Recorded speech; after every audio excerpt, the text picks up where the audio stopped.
Hi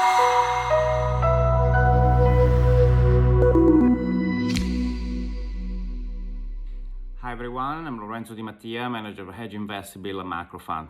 I wanted to tell you what we have done in October and give you the outlook for the next couple of months. October was a positive month, about 1.2%. We've been long reopening stocks and overweight in energy stocks, where the reopening is the main theme, but there's also a shortage. There's been a lack of investments in oil and gas, and any pickup in demand doesn't have a supply response that's sufficient to meet demand. And so it's a leverage bet on reopening.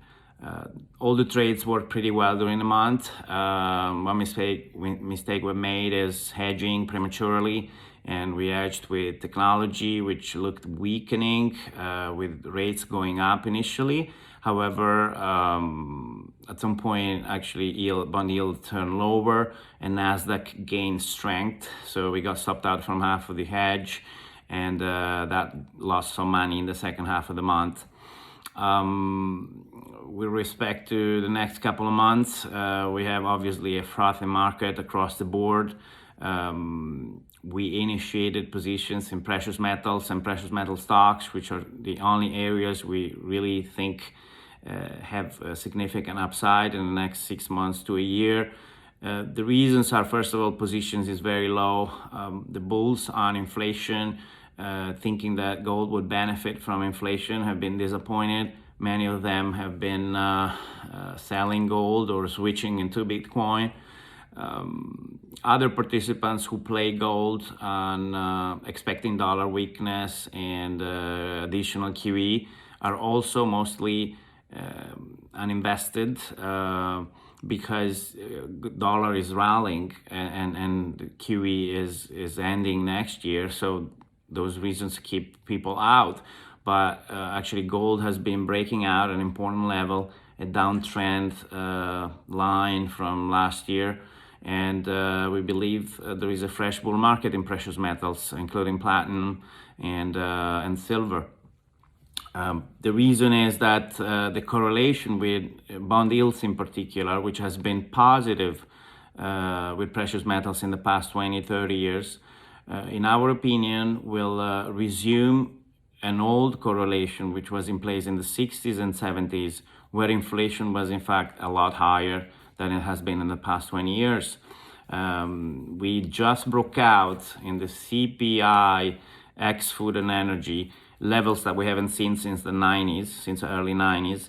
And so basically almost no participants, including me, who started in the mid 90s trading, have seen anything like this. And you have to go and study the 70s and 60s to see. Of course, it's not yet confirmed. I mean, we had a couple of days where bond yields would go up, so bonds would go down, and precious metals will rally hard. But this is completely new.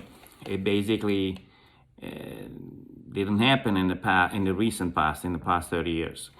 So gold will represent a great edge against inflation, even if bond yields go up. And that's the new thing. That's the big thing for the next 6 months to a year. On the top of that, there is a possibility, which we believe is pretty likely, that instead of the cryptocurrencies that are currently popular, like Bitcoin, Ethereum, and others, which are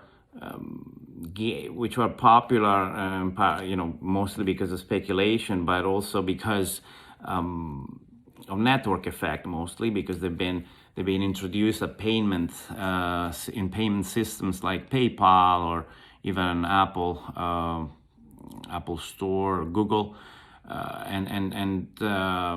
however, the supply of these cryptocurrencies is basically unlimited, although each of them might have a limited supply.